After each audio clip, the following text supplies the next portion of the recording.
সমাজ শেষ করে দিতে পারে, একটা প্রজন্ম শেষ করে দিতে পারে। এই মাদকের কারবারি যারা, তারা খুব ভালো করে জানে, আর জানে বলে একটা সমাজ, একটা রাজ্য, একটা দেশ, একটা প্রজন্ম শেষ করার জন্য তারা মাদকের ব্যবহার করে, মাদক বেচে, মাদক কেনে, মাদক পাচার করে। এই মাদক পাচার হচ্ছে আমাদের এই রাজ্যে, আর সেই মাদক ধরার জন্য ঈগল আসছে। এক্সক্লুসিভ নিউজ দিচ্ছি আমরা আপনাদের। ঈগল আসছে। ঈগল একটা ফোর্স যারা মাদক ধরবে। তেলেঙ্গানার ঈগল মাদক পাচার রুখতে এবার বাংলায় Telangana model anti narcotics task force. মাদকের টাকায় সন্ত্রাসে মদত দেওয়া হচ্ছে। মাদক জাল কতটা ছড়ালো, কিভাবে ছড়ালো, নজর রাখবে ঈগল, কিভাবে কাজ করবে। আমার সঙ্গে সরাসরি সোমরাজ আছে। সোমরাজ, আমার রাজ্যের জন্য নিঃসন্দেহে একটা ভালো খবর, একটা বড় খবর। আমাদের রাজ্যে বিভিন্ন জায়গা থেকে আমরা দেখছি মাদকের জাল ছড়ানো হচ্ছে, সন্ত্রাস বাড়ানো হচ্ছে, মাদকের টাকা সন্ত্রাসের কাজে ব্যবহার হচ্ছে। এবার সেই সন্ত্রাসের জাল ছেঁড়া হবে, মাদকের জাল ছেঁড়া হবে ঈগল দিয়ে। এবং সেটা আমরা জানতে পারলাম কখন, যখন দেশের স্বরাষ্ট্রমন্ত্রী আমাদের রাজ্যে শাহী সফর থেকে। কিভাবে জানা গেল এই খবর?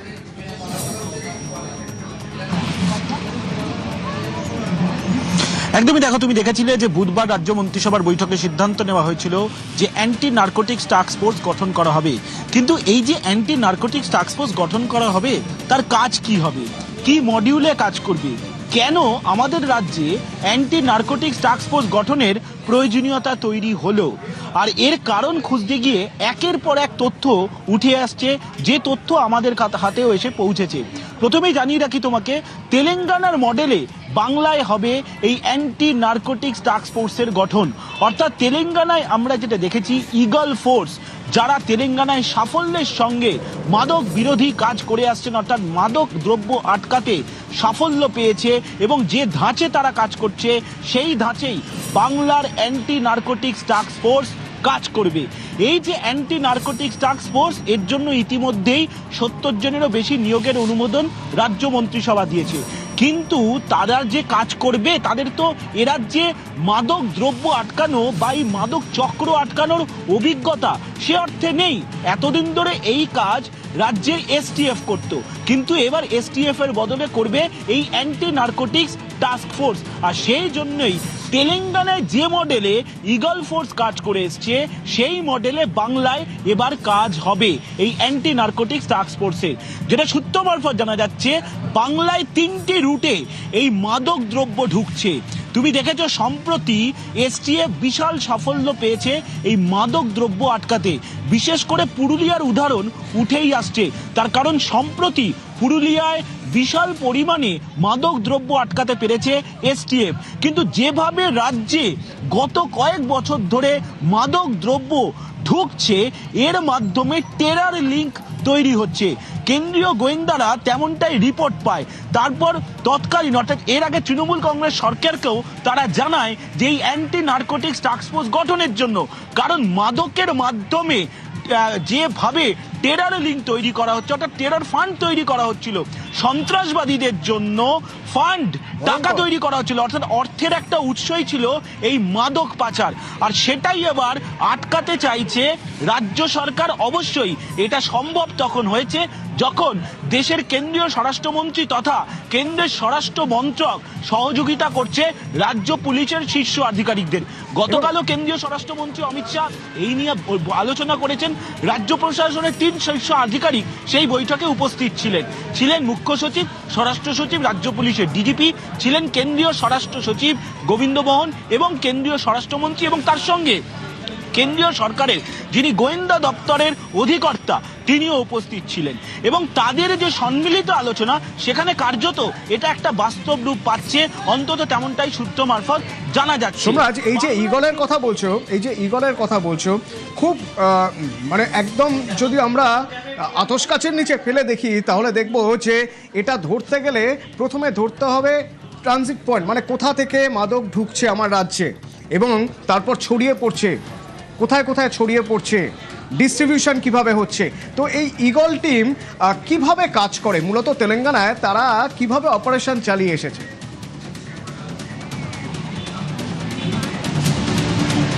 দেখো, যারা প্রশাসনিক আধিকারিকরা জানাচ্ছেন যে তেলেঙ্গানায় এই ইগল ফোর্স সাফল্য পেয়েছে মাদক দ্রব্যের টেরর লিঙ্ক আটকাতে, এবং এই যে মাদকের যে একটা চক্র রয়েছে সেই চক্রের পর্দা ফাঁস করতে পেরেছে। এবং সেটা কি পদ্ধতিতে তারা কাজ করেছে সেটা অবশ্য বরাবরই তুমি জানো যে পুলিশের বেশ কিছু কাজ গোপনীয় থাকে, কিন্তু এই যে তারা কিভাবে সাফল্য পেয়েছে সেই সাফল্যের লিঙ্কটাকেই ধরতে চাইছে এ রাজ্যের অ্যান্টি নার্কোটিক্স টাস্ক ফোর্স। সেই কারণেই ইগল ফোর্স যেভাবে কাজ করে, যে ধাঁচে কাজ করে, সেই ধাঁচে এ রাজ্যে বা বাংলায় অ্যান্টি নার্কোটিক্স টাস্ক ফোর্স কাজ করবে। এবার যেটা তোমাকে অবশ্যই জানাতে চাইবো, যেটা যথেষ্টই গুরুত্বপূর্ণ প্রেক্ষাপটে দাঁড়িয়ে, এই যে বাংলার তোমাকে যেটা বলছিলাম 3টে রুট, এই 3টে রুট যেটা আমাদের হাতে এসে পৌঁছেছে। প্রথমত রুট দেখা যাচ্ছে বাংলাদেশ ও নেপাল সীমান্ত দিয়ে প্রচুর পরিমাণে মাদক এ রাজ্যে ঢুকছে, এটা হচ্ছে একটা রুট। দ্বিতীয়, তুমি একদম ঠিক জায়গাটাই ধরেছো যে এই রুটগুলো আসার কারণ হচ্ছে, রুটগুলো যেভাবে তৈরি হয়েছে বা বিন্যাস হয়েছে, আমরা খুব সতর্কভাবে যদি দেখি তাহলে আমরা সোনালী ত্রিভুজের কাছে রয়েছি, যে সোনালী ত্রিভুজ কুখ্যাত, বিশ্বে কুখ্যাত মাদকের কারবারের জন্য বিখ্যাত। সেই সোনালী ত্রিভুজের কাছে রয়েছি, সেখান থেকে পাহাড় জঙ্গল পেরিয়ে, দুর্গম এরিয়া পেরিয়ে মাদক পাচার হয়, আসে আমাদের রাজ্যে। এবং কতটা ভয়ের জানেন, কতটা ভয়ের, কার উপর ভরসা করবেন? স্কুলে যায় বাচ্চারা, বলা হয় একটা সময় আমরা দেখতাম ড্রাগ পেডলাররা তারা স্কুলে বাচ্চাদের মধ্যে মাদকের নেশা ধরিয়ে দিচ্ছে। আচ্ছা, তারা তো ড্রাগ পেডলার, তারা মাদকের কারবার করে, ঘোষিত, তাদের ধরা যায়, তারা চিহ্নিত দাগি অপরাধী, তাদের জেলে পাঠানো যায়। যদি কোনো টিচার মাদক কারবারি হয়ে যান, তাহলে দিনের বেলা ভূগোলের শিক্ষক, ভূগোল পড়ান স্কুলে, রাতে মাদকের কারবার, ভাবা যায়? নাগরাকাটা ভূগোলের শিক্ষক এক স্কুলে, ভূগোলের টিচার। এবার টিচার যদি মাদকের কারবার হন তাহলে কতটা ভয়ঙ্কর হতে পারে ব্যাপারটা ভাবুন তো। কেন আমাদের এখানে অ্যান্টি নার্কোটিক স্কোয়াড দরকার? এবার ভাবুন কোন ভয়ঙ্কর জায়গায় আমরা দাঁড়িয়ে আছি। একজন টিচারের উপরে কি করে ভরসা করবেন আপনি? স্কুলে পাঠাবেন বাচ্চাকে কিভাবে? টিচার ড্রাগের ব্যবসা করছে। আচ্ছা, এই ড্রাগ আসছে কোথা থেকে? মাদক আসছে কোথা থেকে? দেখা যাক, আমরা রুটটা বোঝার চেষ্টা করব। আমাদের এই রাজ্যে মাদক কোথা থেকে আসছে? আমাদের রাজ্যে আকাশ পথে মাদক ঢোকে, আমাদের রাজ্যে সড়ক পথে মাদক ঢোকে, রেল পথে মাদক ঢোকে, আবার জলপথেও ঢোকানোর ব্যবস্থা হয়। এক এক করে দেখাই আকাশ পথে মাদক কিভাবে আসে।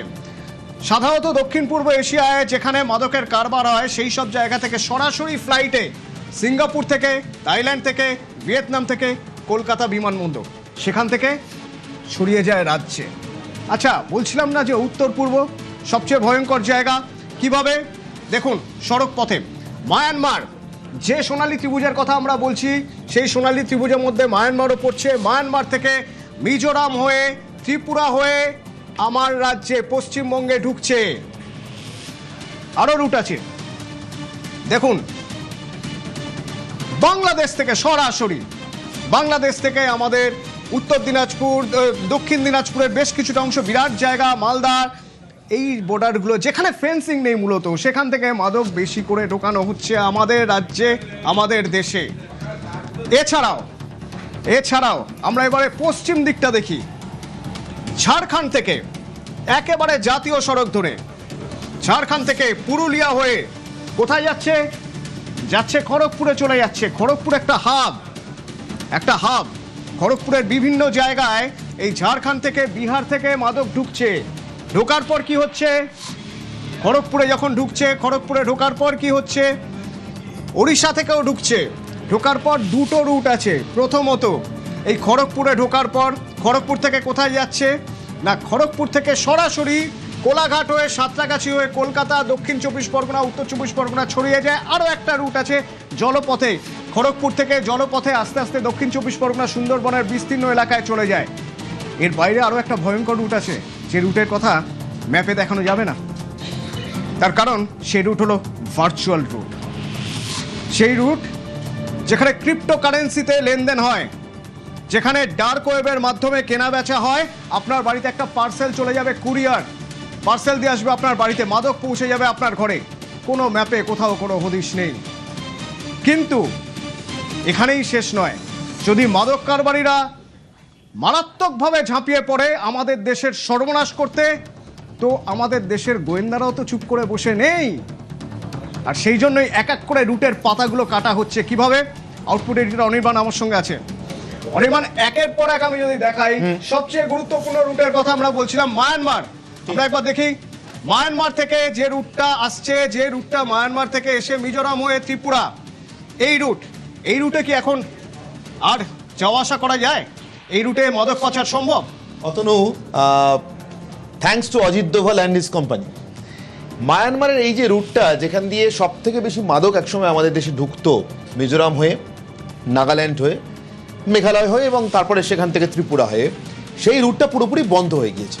কেন বন্ধ হয়েছে? আমরা জানি মায়ানমারের দীর্ঘদিন ধরে গৃহযুদ্ধ চলছে। ওখানে যে জুন্টা সরকার, তাদের সঙ্গে বিভিন্ন বিদ্রোহী গোষ্ঠীগুলোর সঙ্গে।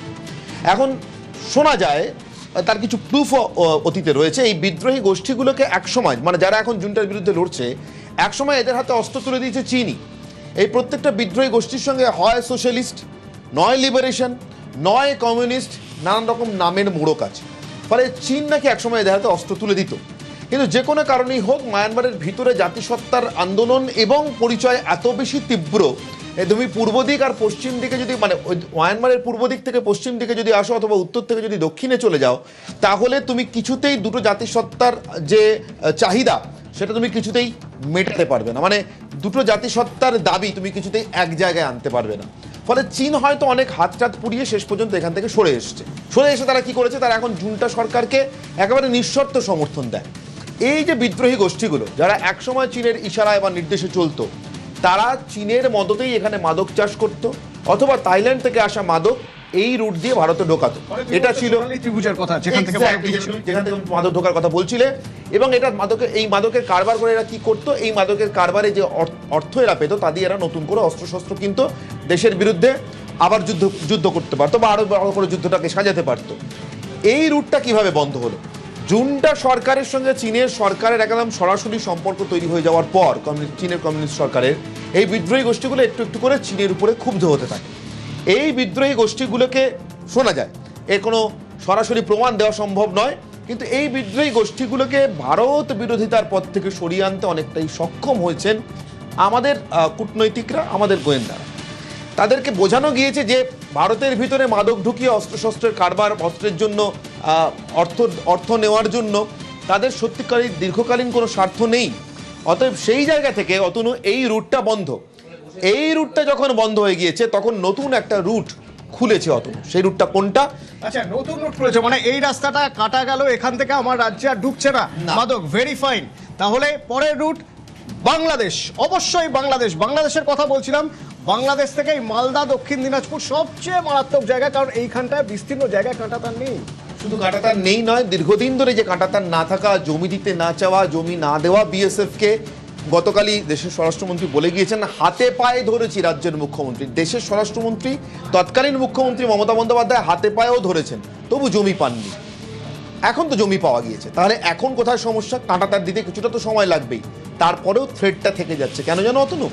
এই যে তুমি যে সীমান্তটা দেখাচ্ছ না, এই সীমান্তটা ভারতের দিকটা বলছি না, ওপারটাতে, এই সীমান্তের ধার দিয়ে তুমি যদি দেখো, শেষ নির্বাচনে মানে তারেক রহমান, জামাতপুর ওই জায়গাটা নিয়েছিল, তারেক রহমান যে নির্বাচনে জিতে প্রধানমন্ত্রী হয়েছেন, মানে তার দল, এবং তিনি প্রধানমন্ত্রী হয়েছেন, এই নির্বাচনে এই গোটা এলাকাটাতে কিন্তু কোনো বিএনপি টিএনপি নয়, তুমি একেবারে জামাতের বারবারন্ত দেখতে পাবে। একবার সেই রেজাল্টটা একবার দেখি, যে আমাদের ম্যাপ রয়েছে, আমাদের সেই ম্যাপটা একবার দেখি। ম্যাপে আমরা দেখলে স্পষ্ট বুঝতে পারবো যে আমাদের এলাকা, মানে আমাদের একদম সীমান্ত জুড়ে এখানে কিভাবে জামাতের বারবারন্ত।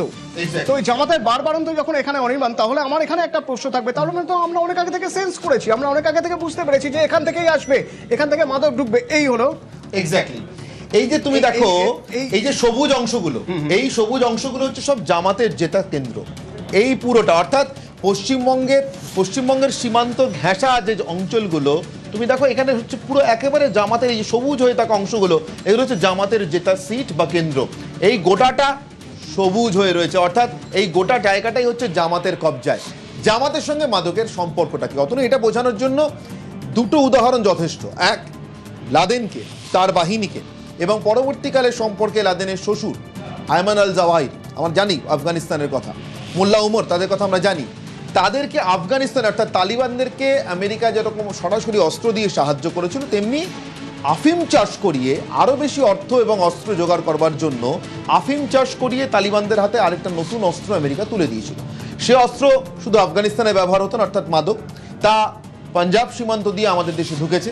খালিস্তানি আন্দোলনের সময় একটা বিরাট অংশের তরুণ প্রজন্মের ছেলে মেয়েকে আমাদের দেশে, আমাদের পাঞ্জাবে রীতিমতো খোঁপড়া করে দেওয়া হয়েছে। উড়তা পাঞ্জাব, তুমি যে উড়তা বাংলা দেখাচ্ছিলে, উড়তা পাঞ্জাব তৈরি হয়েছিল সেই সময়টাকে ঘিরে। অর্থাৎ এই যে তীব্র ইসলামিক জঙ্গি গোষ্ঠীগুলো, শক্তিগুলো, এদের সঙ্গে মাদকের সম্পর্ক একেবারে আষ্টপৃষ্ঠে জড়িয়ে। এই জায়গাটাকে আমি বোঝার চেষ্টা করছি অনির্বাণ। আমরা বলছি উড়তা বাংলা, বলতে ভালো লাগছে না আমাদের, শুনতে ভালো লাগছে না, এখানে যখন আমরা স্ক্রিনে দিচ্ছি দেখতেও ভালো লাগছে না। আমরা এই নাম্বারটা কিন্তু- পরিষ্কার করে দেওয়া যাবে, যেটা কিন্তু- আমরা দেখাচ্ছিল একটু আগে, আরেকবার যদি নাম্বারটা দেওয়া যায়। 91 সালে জামাতের সিটের সংখ্যা কত ছিল? এটা তো সীমান্ত বরাবর জামাতের দাপট, এই দাপট কিভাবে বেড়েছে সেইটা যদি আমরা একবার রাখতে পারি, সিটের সংখ্যা যেভাবে বেড়েছে। এটা তো অসমের ছবি পাচ্ছি, মেঘালয় পাচ্ছি, কোচবিহার পাচ্ছি, আমাদের বর্ডারে যে জায়গাগুলো যে জায়গাগুলো রয়েছে, এবং ভারতের সীমান্ত লাগোয়া যে অংশগুলোতে জামাতের দাপট বেড়েছে। এটা উত্তর 24 পরগনার ওপারে সাতক্ষীরা, নদিয়ার ওপারে মেহেরপুর, এগুলো সব জামাতের কবজায়। কিন্তু আমি চাইছিলাম জামাতের সিট সংখ্যাটা যদি পিসিআর একবার চালাতে পারে, জামাতের সিট সংখ্যা কিভাবে 91 সাল থেকে বাড়তে বাড়তে গিয়েছে। একটু আগে ওরা দেখাচ্ছিল এক্স্যাক্টলি এইটা 20টা আসন। 2008-এ দেখো, যখন হাসিনার শাসন একেবারে সুপ্রতিষ্ঠিত, শেখ হাসিনা, ভারতের সঙ্গে ভীষণ ভালো সম্পর্ক বাংলাদেশের, ওটা নেমে যায় 2-এ। এবং দেখো বাংলাদেশের সঙ্গে ভারতের সম্পর্ক খারাপ হতে শুরু করা, তীব্র ভারত বিরোধী শক্তি বাংলাদেশের বিরুদ্ধে সক্রিয় হওয়া, হাসিনার দেশ ছেড়ে চলে আসতে বাধ্য হওয়া, 68-তে গিয়ে পৌঁছে জামাতের আসন। এই জামাতের সঙ্গে আমেরিকার সম্পর্ক, সেটাও আমরা জানি। অতনু, জামাতকে কেন আমেরিকা এত আশ্রয় দিয়েছে, প্রশ্রয় দিয়েছে, জামাতকে উস্কে কিভাবে বাংলাদেশের নির্বাচিত সরকারকে উৎখাত করেছে, জামাত সব থেকে বেশি অর্থ এবং অস্ত্র সাহায্য থ্রু আইএসআই কিভাবে আমেরিকার কাছ থেকে পেয়ে ভোগ করে আমরা জানি। ফলে ঠিক ওই একই মডেলে যেভাবে আফগানিস্তানে গাঁজা চাষ করিয়ে, আফিম চাষ করিয়ে আমেরিকা আফগানিস্তানের লোকেদেরকে তো বটেই, মানে তালিবানদেরকে তো বটেই, আমাদের তাদেরকে অস্ত্র অর্থ জুগিয়েছে একদিকে, অন্যদিকে আমাদের পাঞ্জাব পর্যন্ত তার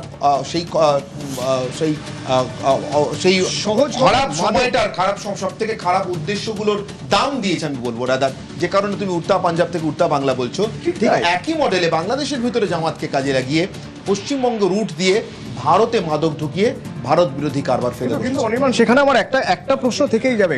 আমরা দেখেছি বা বিভিন্ন জায়গায় পড়েছি, যে সময়ের কথা তুমি বলছো পাঞ্জাব, যে সময় একের পর এক মাদক ঢোকানো হচ্ছে, টেরার ফান্ডিং হচ্ছে, খালিস্তানিরা চতুর্দিকে দাপিয়ে বেড়াচ্ছে, সত্যি কি বাংলা এরকম পরিস্থিতিতে চলে যেতে পারতো? সেই সম্ভাবনা তৈরি হয়ে গেছে। 2026 সালে বিধানসভা নির্বাচনে পশ্চিমবঙ্গে তৃণমূল কংগ্রেস ক্ষমতা থেকে না গেলে এবং বিজেপি ক্ষমতায় না এলে যে কাজগুলো হতো না, তার মধ্যে অন্যতম কাজ সীমান্তে বেড়া দেওয়ার কাজ। সীমান্তে বেড়া দেওয়ার প্রয়োজনে, সীমান্তকে সুরক্ষিত করার প্রয়োজনে বিএসএফ এর হাতে জমি তুলে দেওয়ার কাজ। এই সুরক্ষা বলতে অতনু, তুমি কিছুক্ষণ আগে বলছিলে, আমি শুনছিলাম যে আপনারা কি ভাবছেন বিকেল 5টার সময় অতনু এসে হঠাৎ ভয় দেখাতে বসলো কেন, ড্রাগ নিয়ে ইত্যাদি, আপনার ছেলে মেয়েকে কোথায় পড়তে পাঠান ইত্যাদি তুমি বলছিলে, এক শিক্ষক ধরা পড়ার কথা নাগরা কাটাতে। সুরক্ষা বলতেও কিন্তু আমরা অনেক সময় বুঝি একটা দূরের ব্যাপার। আচ্ছা, ও তো মিলিটারি আছে, বিএসএফ আছে, ওরা পাহারা দিচ্ছে না। সুরক্ষা মানে যে সবসময় গোলা বন্দুক এ সমস্ত নিয়ে পাহারা দেওয়া, তা কিন্তু নয়। সুরক্ষা মানে কিন্তু আপনার ছেলেমেয়ের জীবনটা নিয়েও চিন্তা করা, অর্থাৎ আপনার ছেলেমেয়ের জীবন মাদক দিয়ে বিষিয়ে দেওয়ার চেষ্টা করা হচ্ছে কিনা। সীমান্ত সুরক্ষা মানে শুধু অস্ত্র, গোলা বন্দুক, জঙ্গি বারুদ ঢুকছে তা নয়, সীমান্ত মানে মাদকও ঢুকছে কিনা, মাদক ঢুকতে বাধা দেওয়া যাচ্ছে কিনা। ফলে এই সীমান্তটা কিন্তু যতটা উন্মুক্ত হয়েছিল এবং মাদকের কারবার যেভাবে বেড়েছে বা বাড়ছে, তারপরেও মানে তুমি ভাবো পশ্চিমবঙ্গে বিজেপি সরকার প্রতিষ্ঠিত হওয়ার পরেও দেশের স্বরাষ্ট্রমন্ত্রীকে এখানে এসে বৈঠক করতে হচ্ছে আলাদা করে মাদক আটকানোর জন্য, পশ্চিমবঙ্গতে তেলেঙ্গানা মডেল ফলো করতে হচ্ছে। তার মানে এখানে সরকার না বদলালে, জমি দেওয়া না গেলে পশ্চিমবঙ্গের অবস্থা কি হতে পারতো? উড়তা তো আমার মনে হয় খুব ছোট শব্দ, আমরা হয়তো উড়েই যেতাম। একটা প্রজন্ম পুরো শেষ হয়ে যেত মাদকের জন্য, ঠিক যেরকম ভাবে পাঞ্জাবের ক্ষেত্রে হয়েছে। অনির্বাণ আমাকে যেমন বলছিল, তেমনি আমি আপনাদের আরো একবার দেখিয়ে দিতে চাইবো যে কোন কোন রুটগুলো গুরুত্বপূর্ণ। এবং অনির্বাণ বলছিল যে এর মধ্যে থেকে বাংলাদেশ রুটটা সবচেয়ে গুরুত্বপূর্ণ এখন, কেন না বাকি রুটগুলো আস্তে আস্তে আমরা কাটতে শুরু করে দিয়েছি। এবং আরও মারাত্মক জায়গা হলো যে একেবারে সীমান্ত, কাঁটাতার, এই সব জায়গা ভুলে যদি আমরা দেখতে যাই তাহলে দেখব একেবারে আমার বাড়ির উঠোনে, বাড়ির ব্যালকনিতে এই মাদকের ভয়াবহতা যে কোনো দিন ডানা মেলতে পারে, যে কোনো দিন ডালপালা মেলতে পারে। তার কারণ ওই যে বললাম, নাগরাকাটার এক শিক্ষক, ভূগোল শিক্ষক, যিনি আসলে মালদার বাসিন্দা, তিনি দিনের বেলায় শিক্ষকতা করছেন, রাতে মাদকের কারবার করছেন। কজন এরকম আছেন আমরা জানি না। আস্তে আস্তে ধরা পড়ছে কেন? তার কারণ আস্তে আস্তে সিকিউরিটি টাইট হচ্ছে, আস্তে আস্তে নজরদারি বাড়ছে। আর এবার তো ঈগলের নজরদারি, যে ঈগল তেলেঙ্গানায় সফলভাবে দেখিয়ে দিয়েছে কিভাবে মাদক পাচার বন্ধ করা যায়, সেই ঈগল সেই একই ফর্মে আমাদের এখানে এবার নজরদারি। কোথা থেকে শুরু হবে নজরদারি? প্রত্যেকটা রুট আবার দেখাবো রুটগুলো। প্রত্যেকটা রুট একের পর এক কাটতে হবে। কোন কোন রুটে আমার রাজ্যে ঢোকে, প্রথম পয়েন্ট এক এক করে যদি আমরা কাটি। প্রথম রুট, কড়া সিকিউরিটির ব্যবস্থা করতে হবে। কোথায় কড়া সিকিউরিটির ব্যবস্থা করতে হবে? এয়ারপোর্টে, এই কলকাতা এয়ারপোর্টে। কেন কলকাতা এয়ারপোর্টে? তার কারণ কলকাতা এয়ারপোর্টে ভিয়েতনাম থেকে, থাইল্যান্ড থেকে, সিঙ্গাপুর থেকে এইখানে চলে আসছে মাদক, এখান থেকে ছড়িয়ে পড়ছে বিভিন্ন দিকে, উত্তর 24 পরগনা, দক্ষিণ 24 পরগনা এবং উত্তরের দিকে চলে যাচ্ছে বাংলাদেশে। গেল, এবার দেখা যাক